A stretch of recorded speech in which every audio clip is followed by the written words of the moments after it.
Hello, Charger History. This week we'll be learning about how the environment influenced where Europeans tried to establish colonies. This week's essential question: how did the physical features of the United States influence its settlements?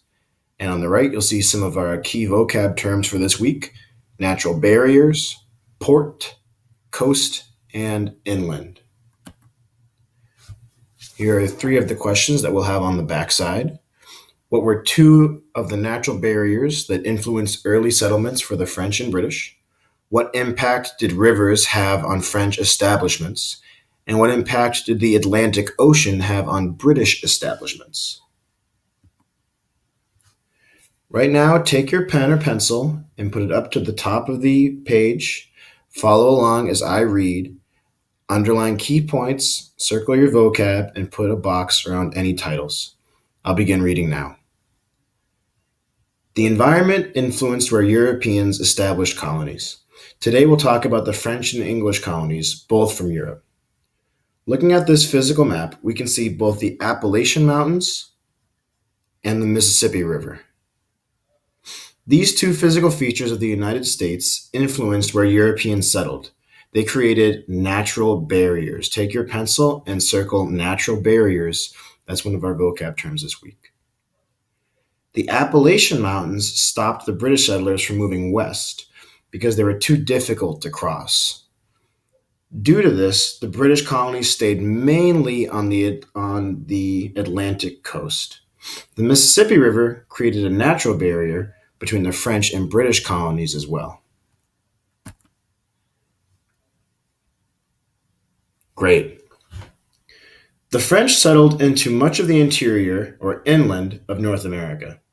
Many large animals, such as buffalo, roamed this area, and here they had much more interactions with Native Americans. They relied on the fur trade. Trappers, or people who captured animals for their fur, would trade fur from animals they caught or that they had brought from Native Americans. They sold these furs to merchants or store owners in Europe. The French established colonies along rivers like the St. Lawrence in Canada and the Mississippi River in what would become the U.S.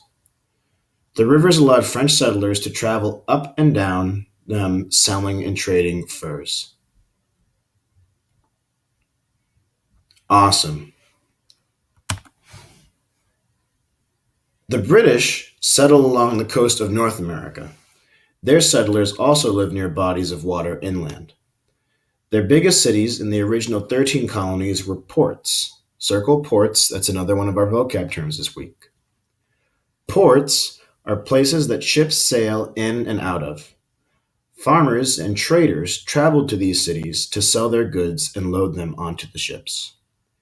Many people lived in cities like these, like New York, Philadelphia, Boston, Charleston, and Baltimore, because of the business and trade to Europe and on the Atlantic Ocean.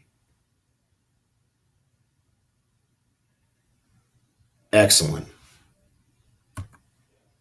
To review, colonies were developed near coasts, harbors, rivers, and streams for access to water for survival, trade, and travel. The natural barriers created boundaries for the French and British colonies. Right now, stop and jot on the back of your guided notes: how did the physical features of the United States influence settlements? Take 1 minute to write down your answer on the bottom of the page.